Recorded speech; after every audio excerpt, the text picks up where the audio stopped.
Hello and welcome to All Things Aesthetics. I am your host, Ciara Henderson, and today again we have nurse practitioner Ben Schreenan joining us for this episode on All Things Aesthetics. So, Benji, again, how you doing? Hi, Sissy. I'm good, thank you. Good? What's happening? You know, same old Benji, same old. I don't have any goss for you, but if anything comes to mind, I will. That's right, the world of high beauty. Absolutely. We love to beautify, don't we, doll? So for episode 2 of All Things Aesthetics, we're going to talk about anti-wrinkle, Benj. So our miracle drug. One thing to note is that we can't say the brand name of the anti-wrinkle product. But there are 3 that are predominantly used within Australia. One starts with D, one starts with B, and one starts with X. And a soon-to-be 4th starting with L. Yes, so that's super excigne that there's going to be another one coming on.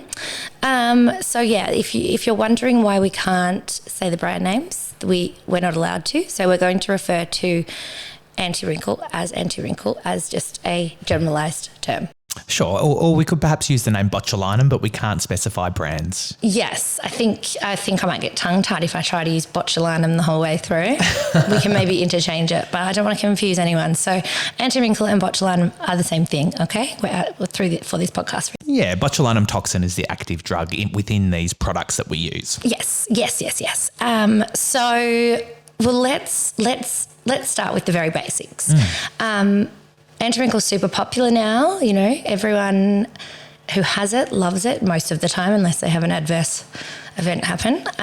But can you tell us what anti-wrinkle is, Ben? Like in a simple way, or actually maybe use your technical terms to tell us what it is, and then I will re-explain it simply for people that might not understand. That's okay. Look, I will keep it fairly simple and fairly accessible. So look, with anti-wrinkle injections, we're really treating movement, okay? So it's areas in the face which have issues with scrunching, with folding, and it's working on the muscle layer, Ciara. So we're treating the muscle with the medication. This is going to relax the muscle, aka paralyze it. Yeah. So we're creating controlled paralysis in the face, and this smooths down those areas which are having issues cosmetically from scrunching and over movement. Yes. Okay, it's only really useful for treating the movement in the face and folds and lines associated with that. It's not going to be able to fix volume loss where there's changes to the bone, to the muscle, to the fat, generalized laxity. That's not what Botox is for,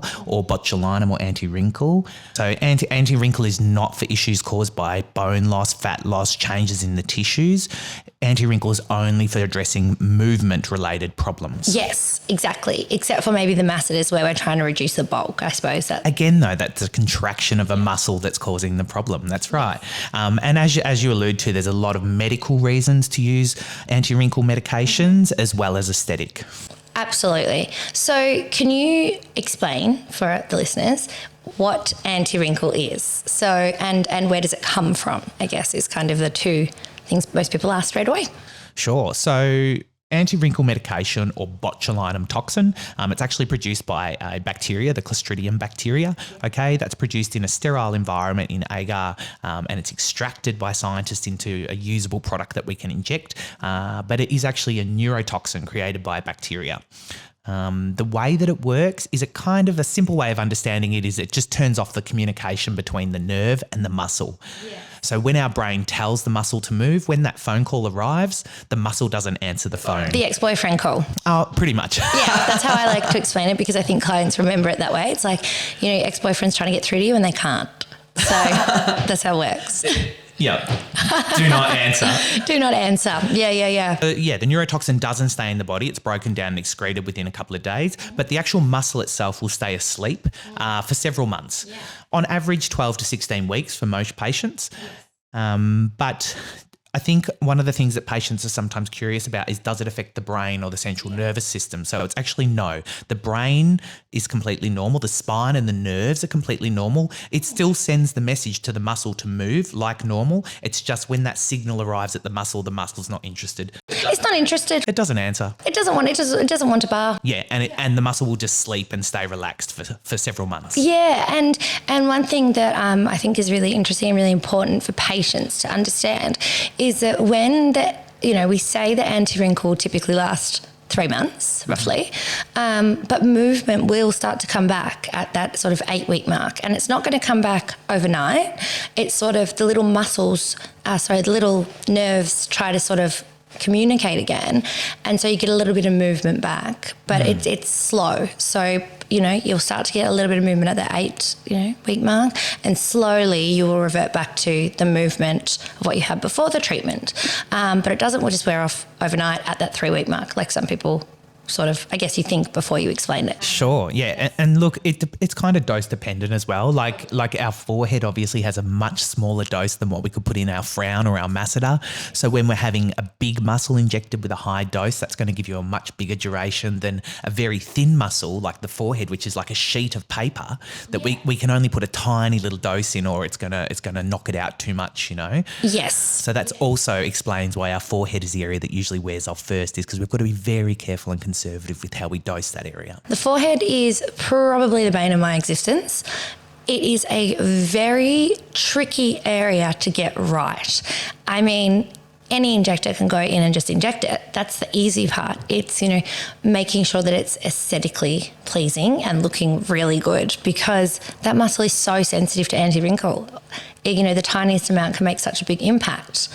And maybe we could talk about your forehead. And yes, age-related changes too, Our orbital socket changes shape as we get older. We lose bone, our muscle becomes more lax, the tissue drops. And when you were 20 and you had anti-wrinkle, you might have been able to be completely still and not have a problem. But at 40, like me, if I have no movement at all in my forehead, my eyes drop, they narrow, I actually look terrible. So I've got to have a reduction in lines, but I really can't freeze my forehead, anymore, because it doesn't look very good. It doesn't look as good. And another thing that, I think is interesting is, some people want that brow lift, but it's quite an aging look, because as we get older, like you were saying, the orbital bone does get wider. And so you don't really want to exacerbate that look, because that is quite an aging look, right?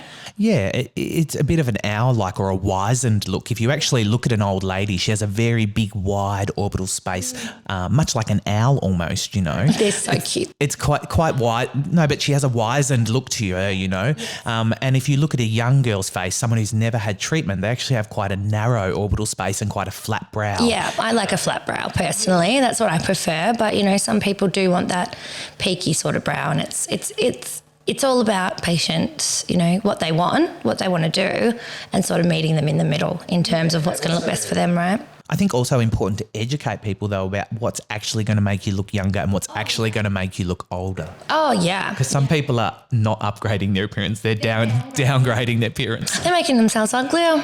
And we just don't need that. We absolutely don't need that. You need to make good choices, yes. I had a patient in recently, and she wanted to come in and do a particular treatment around on her cheeks or whatnot. Anyway, I was looking at her, and her lips were just so distracting, and her chin was so weak, and whoever was treating her was actually doing her a disservice. She looked worse. She was a young, pretty girl. She was, only in her very early 20s. And I said, who treated you? It actually makes me angry that someone would do that to you, because it's not elevating you. It's making you look worse. It's moving away from your aesthetic ideal and not towards it. Yeah, and I think that that's something that's really important, and something that you and I are really passionate about, is making sure that we're not just treating, patient walks in and says this is what they want. Maybe that's not the best option for them to get, the most aesthetic look for them. Yeah, absolutely. I think it's important to educate people so they understand what will make them look better and what will make them look worse. And look, beauty is subjective, but at the end of the day, there is scientific backing for what we actually find attractive, how our brain interprets data and how our brain interprets beauty. And, there's no denying that, although it's maybe a hard pill to swallow, the more you have better opportunities, the more attractive you are. It gets your foot in the door. No matter, if you can't disagree with it. There's been scientific studies that say, if you're more attractive, it goes down to what your what you're looking for to basically procreate. Like, you're looking for someone healthy, and that will be defined by symmetry in their face. All of these things come back to how quickly our brain interprets how pretty someone is. And I think those little tiny tweaks are the things that can then portray beauty. Sure. Or even really simple things like I don't look tired, and I don't look angry, or I don't look sad, in my general appearance can make a really big difference when a lot of our communication is non-verbal. So onlookers, pick up all these cues. Yeah, without knowing. They might not be thinking that, but subconsciously that is actually what's happening. Yeah, absolutely. Right? And I think I think this is why I love this industry so much as well, is because there's so much psychology behind it. And, the studies around human behaviour and exactly how we interpret data and whatnot is so fascinating. And trying to understand that and then, put it into real life is something that can be confidence boosting and make people feel great and all of those little bits and pieces. It's a happy job most of the time, isn't it? Yeah, absolutely. Making people happy. Yeah. Anyway, we've got a bit off topic, but let's go back to, so we've done what anti-wrinkle is, how long it lasts for. One thing I want to ask is, why do you think people find it scary? Or do you think people still find it scary? Or do you think it's becoming much more acceptable now? Sure. Yeah, I do think it was more taboo 10 years ago when I started. It's becoming very much more mainstream. I think we have to thank the millennials for that, because the older ladies tend to be a bit more private about their treatment, and they can even be treatment deniers. Oh, like our old mate Kim Kardashian and J-Lo. In our older population. But the younger ones are total treatment deniers. But our younger patients tend to be far more open with each other. They tend to share, where they're going, what they're having done. And I think that's really helping to open up the industry and make it more acceptable within the younger communities. It's a tricky, I find myself sort of going between two minds around this, because I don't want to fuel a fire where people are feeling insecure about their looks. But at the same time, it empowers and gives confidence. So if you can be the best version of you, then why wouldn't you do that? The millennials have definitely opened up, the conversation, really. The conversation has opened up, yeah. And it's patient selection is so important, but we've got to make sure, that we're not just picking apart everything so we can try and, if there's things that we don't really need to be doing, then we don't need to be doing it, right? But then, at the end of the day, this is all a want versus need. So it just gets complicated, and I don't want to go down that path yet. I think, look, the thing to remember when you're young is we've got a long way to go. Once upon a time, people used to start injections, say, in their 50s, and they'd have treatment for 20 years. Now we're starting in our 20s even, and we're having treatment for 50 years. So I think, as a young person, we don't need to be in a hurry. We have our whole lives to explore this kind of journey and play with our appearance. I think it's really important to just be conservative. That's one of my biggest things with Botox. Whenever I do a consent process with a patient, they always say, what are the risks? And I say, look, a bit of bruising, maybe a bit of swelling, maybe some mosquito bites on the skin for a short period. But the biggest risk from my perspective is over-treatment. Yeah, right. Okay, so having an unusual appearance, looking like Simon Cowell when he did around the eyes. Oh, we'll have to insert a photo. Oh God. Looking like an alien, looking frozen, and if you go too far, dropping your brows, dropping your eyelids, dropping your cheeks, worst case scenario, So the biggest issue in my perspective is over-treatment, and whether that's an unusual aesthetic appearance or actually having ptosis or brow drop or lid drop, it's all related to too high a dose in the wrong area. So I think the big message for people to stay safe and have a nice natural treatment is to just make sure you're conservative. Don't overdo things. And we can always have a second appointment and add a little bit more, Yeah, and that's so true. Like for first timers, normally we get them in, we underdose generally. Like that's probably how I've been taught and crafted from you and Rochelle and all the guys at MIPS, which is the Melbourne Institute. So we tend to undertreat on those first timers. But I find myself a little bit stuck sometimes because, when I used to work at the Australian skin clinics, for example, they would do a package where you'd say 50 units in the frown of type D and then 20 units in the forehead of type D, which is equivalent to then about 8 units of type B. Yeah.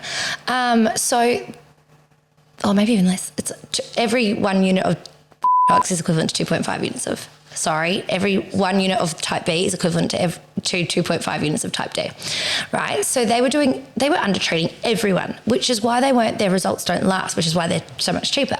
They do not last. So you kind of get in this sticky spot where you're like, well, if my patient can tolerate a higher dose, then they're going to get longer out of it. So you want to be able to give them that because you want them to get that, that longevity.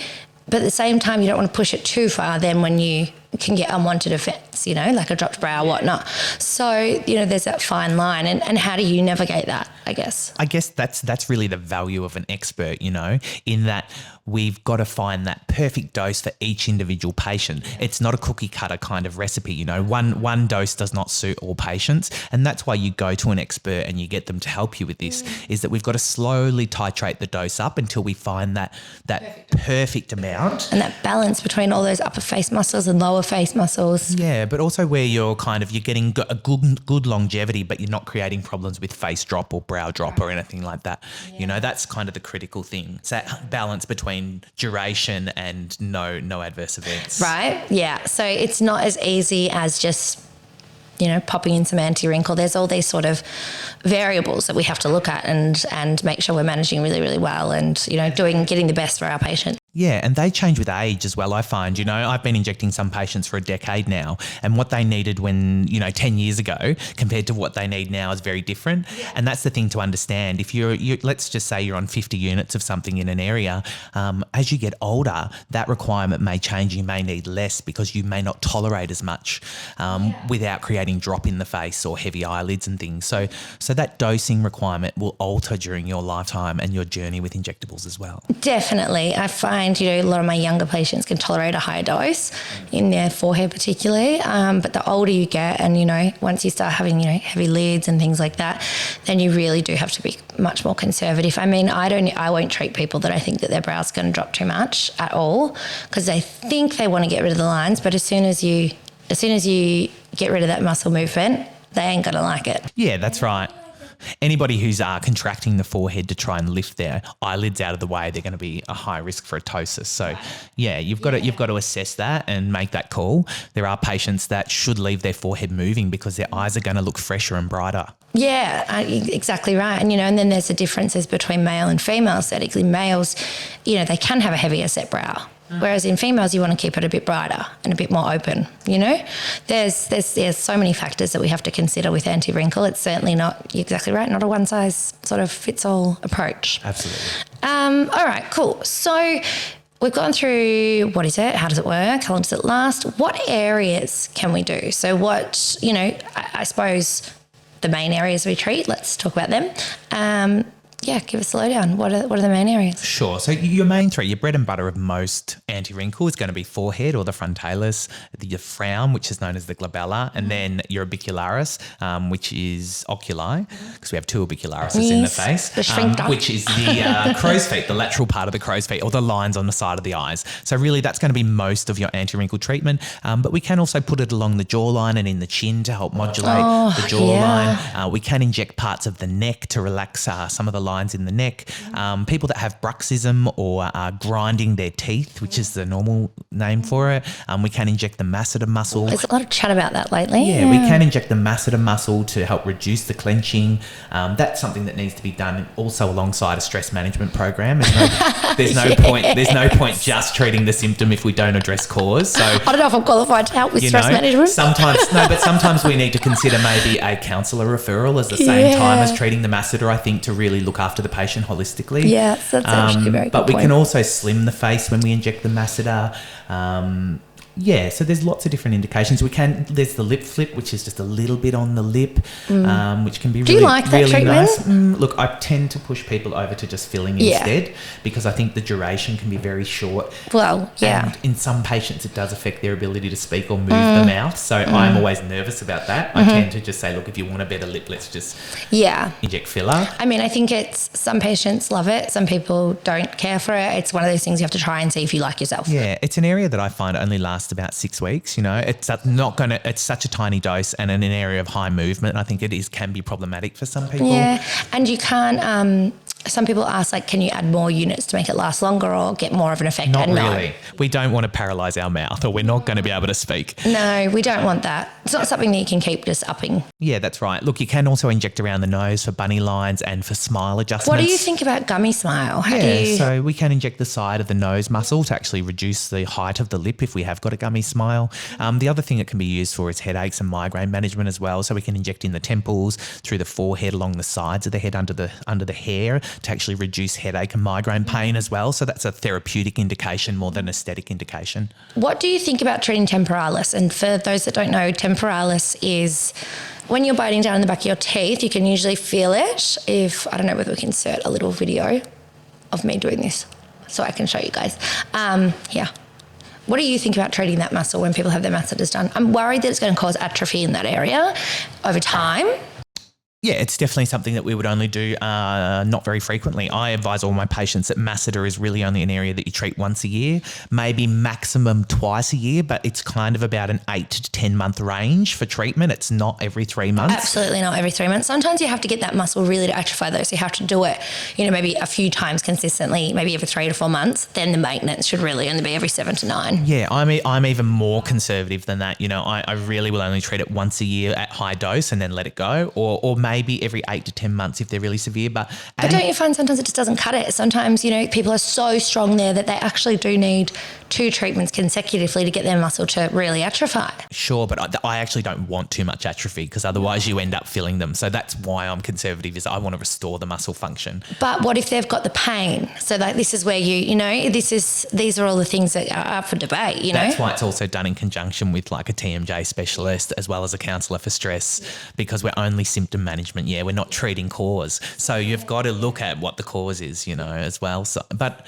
jumping back to your question about temporalis, I think, yes, it's great. It does help reduce that pain if you're grinding a lot. But again, it's an area we shouldn't do too frequently or you are going to end up hollowing that area out. Yeah. So, and then you have to go to backtrack and, put filler back there.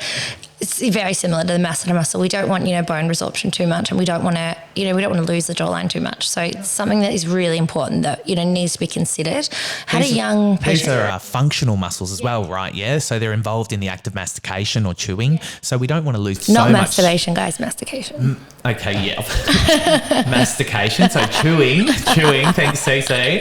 But yeah, you don't want to affect the function of these areas as well. That's the thing. There are functional components of the face, and we don't want to aesthetically change ourselves but cause issues in function. I know it is a tricky sort of thing to be able to navigate and manage really well. And this is why you have people that really are passionate about it, that can understand all these elements and not just be jabbing you. I had a patient come in a little while ago and she had treatment elsewhere, and she was quite a round face girl, beautiful girl, but round face, not a really strong jawline. So they treated her masseters and she felt really saggy. So she felt like she jowled and lost her jawline. And they actually didn't tell her about it. They didn't say, this is what this can cause. So I think that's something that's really important, that you have to tell your clients these kind of things, because if that happens, then they get upset that they feel like they've lost their jawline. Yeah, they might have slimmed it out, but it actually ends up not looking as good. So these are all important things that I think we should be making sure that our patients know and understand, right? Absolutely. And that's why I do it so infrequently, right? Because I don't want to create a new problem of volume loss on the jaw by treating over the masseter overly aggressively. Yeah, I mean, we could, let's not get into it too. Yeah. But that can be a consequence, is that we can shrink our muscles too much, and then we end up putting filler back to replace what we've lost. So we've got to be careful. So I don't like my masseters being treated because I prefer width in my lower third. So if you look at me front on, I prefer a little bit of width in that lower third. But I was finding that I was having quite a lot of pain in my jaw when I was waking up. So I went in and treated my muscle a bit higher up. So instead of treating, usually when we treat masseters, we will treat low down and back, so that we keep it quite safe and we don't have that risk factor of it hitting the wrong muscle and causing unwanted side effects. So I actually went in and hit my muscle a bit higher up around here, and that kept the width in my lower third but got rid of the pain for me. I kept my dose really low for that reason. But then I ran into another problem, because most of our patients like a sculpted look. Like most of mine are into that sculpted look. But when you hollow out too much, around that preauricular area, you end up looking older. So then you end up going, hang on, I've relaxed that muscle a bit too much there now. Well, I haven't at this stage, but if I continue to do that, maybe then I'd hollow out that too much, and then I'd have to go back in and fill that, you know? And it's depending on what aesthetic you like. Do you want that more fuller look, or do you want that more sculpted look? But these are all things that we have to consider as well, right? Yeah, and that also brings me back to that point of patients are having treatment for a lot longer duration now, you know, like starting at 20, 50 years of injections. We've got to really think about, where's this patient going to be at 30 and where is my patient going to be at 40? Because the things that we do now are going to influence how those muscles age and change shape over time. So, you know, it's quite a complex thing to navigate. Yeah, it is. And so we've got to be careful, right? All right, cool. So another thing that I wanted to talk about is, what's your favorite area to treat with anti-wrinkle? For you, like what's like on you, not for your patients, for you. For me personally? Yeah. For me personally, it's probably the frown and the brows. Yeah. As I'm getting older, I'm starting to get quite noticeable ptosis on my right side of my face. Let's have a look, everyone. My brow is dropping on the right side. Oh, guys, have a look at Benji. See, on his right side, he's got it. We can see here that my brow sits much lower on this side. And when my Botox wears off, or my anti-wrinkle, I should say, when my anti-wrinkle wears off, it becomes much worse. I get this real drop on the right side. It is normal, guys. So don't, if this happens for you, don't worry. It is normal, but we have one side of the face which has skeletal dominance, and we have another side of the face which doesn't have quite as much bone. It's a bit sadder. And we usually see age-related changes on our worst side first. So for me, my right side, I am getting drop in my brow. It's something that I have to accommodate now as I'm getting older with my toxin treatments. Going to put a little bit of filler there, maybe? Yeah, maybe a little bit of filler on the brow, but also less toxin around my forehead and more underneath the eyebrow to try and lift it. And I only do the brow on one side to try and compensate for the drop on that side as well. So for me personally, it's definitely correcting my brow issues. My favourite, what's my favourite? I'd say my forehead too. Or no, I lie, guys. I think it's my mentalis and Nefertiti. So mentalis is a little muscle that pulls in the chin, and then Nefertiti lift is after Queen Nefertiti, who had a beautiful jawline, and it's the treatment of the platysmal pull around on the neck. So I will probably insert a little video for you so you can see, or something that explains it. But basically, when you make that E sound, you can see the pulling of the muscles, and treatment of that can really, in conjunction with some jawline filler, is a really beautiful treatment on the right patient. An example of someone that has a very strong platysmal pull is that girl called Toff she was on I'm a Celebrity, Get Me Out of Here, I think, in the UK, and she was on one of those celebrity shows. I can't remember what it was called, but I'll try and find her as well. She's in my highlights on Instagram. She's got a very round face.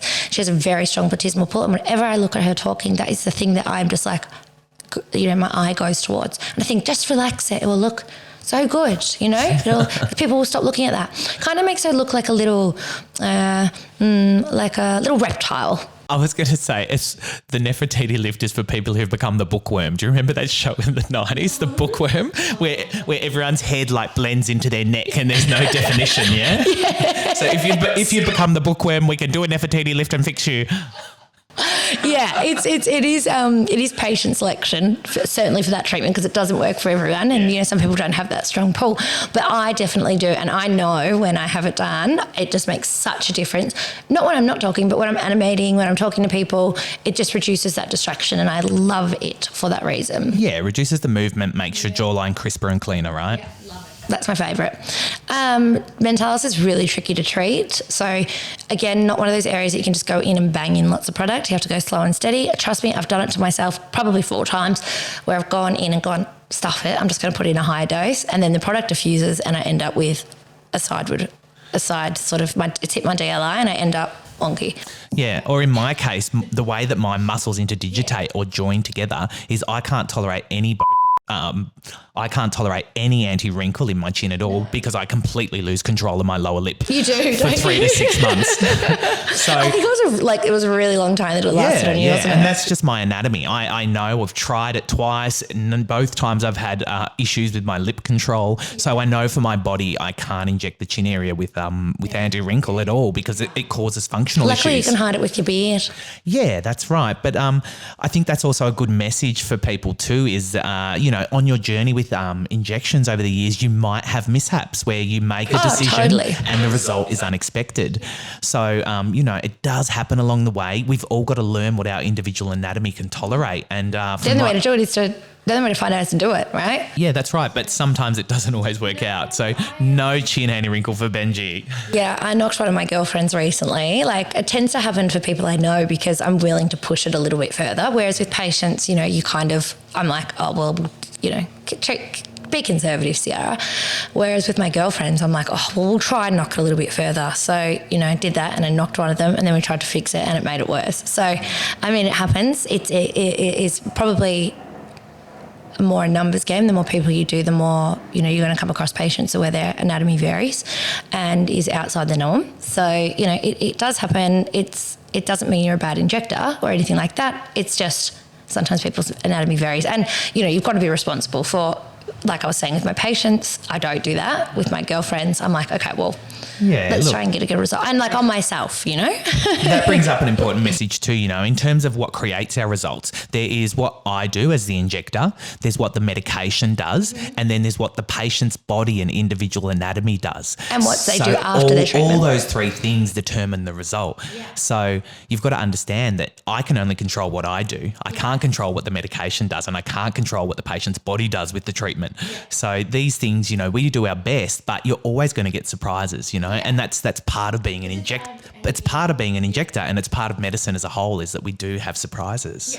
Absolutely. But yeah, overall, try and keep it conservative when you're first starting out. That's probably the best advice we can give is go to someone that's probably a little bit more on the conservative end. It's someone that's willing to take the time, not just see you once, get you back in for your review to see how your results are going and then really refine. Because normally we'll go in and we'll give you, what we think is going to work. And then like Ben was saying before about treating only one side of his forehead and then treating under his brow, trying to even out his brows. These are all little things and refinements that a good injector, someone that really understands the body and understands the muscle movement and anatomy is going to be able to give you as opposed to someone that just jams it all in. Yeah, as I was saying, you start low, go slow, and that'll always keep you safe. So be conservative. Remember, that's the biggest risk is over-treatment. Yeah, of course. All right. What I wanted to also talk about was what about when people come in, right? This is a story that happens every day. They come in, if it's a new patient, and they walk in, they go, okay, so I want to do a lift. And what they do is they come in and they hold their forehead up and they go, I want to lift like this with the anti-wrinkle. Talk to me about it. I'd probably say that they're talking about surgery.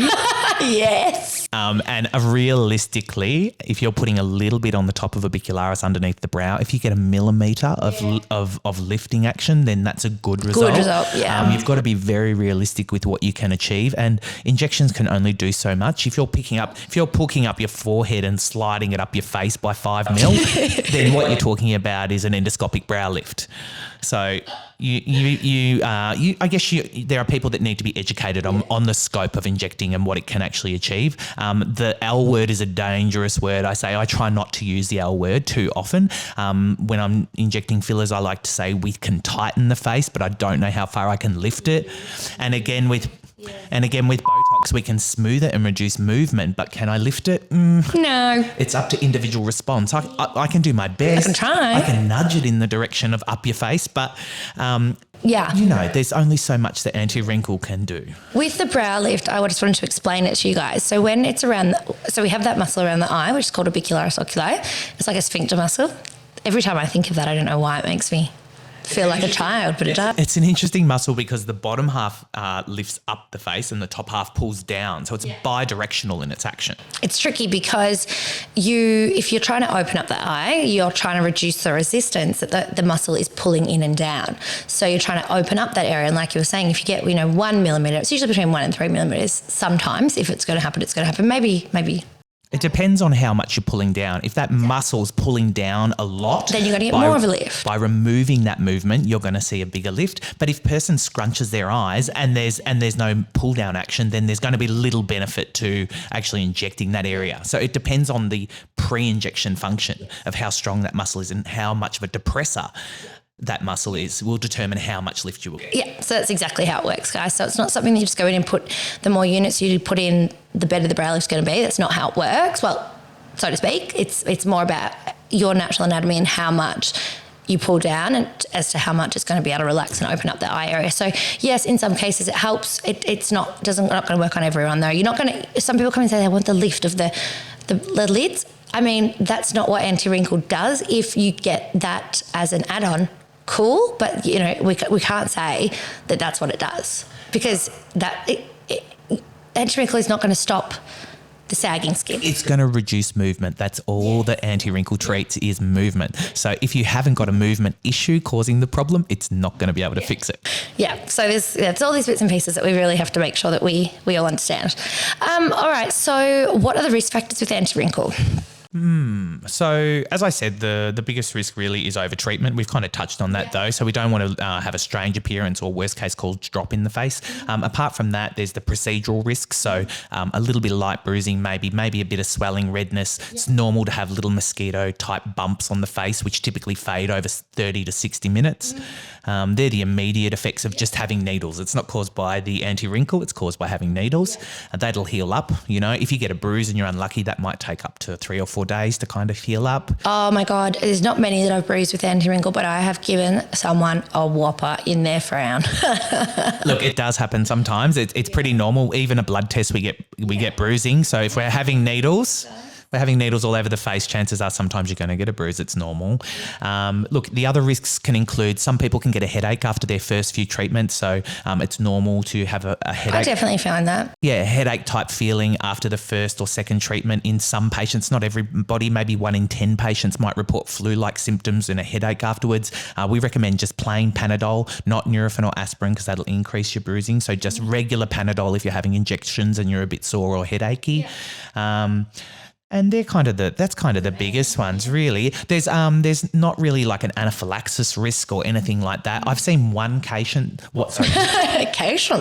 I've seen one patient where they developed like a swelling response, like a bit of an allergic response, like hives almost after they were injected. But I've never heard of a documented case of anaphylaxis or proper allergy risk or anything like that. For people that are lactose and have egg allergies, also sometimes they can have a little bit more erythema or redness, a sensitivity to the products because there are some milk and or dairy and egg-based products in some of the brands of products. So diet intolerances is something that we should check off when we're consenting patients. But that's kind of about it, really. Yeah. One of the things that is also, one study suggests, let me say it again.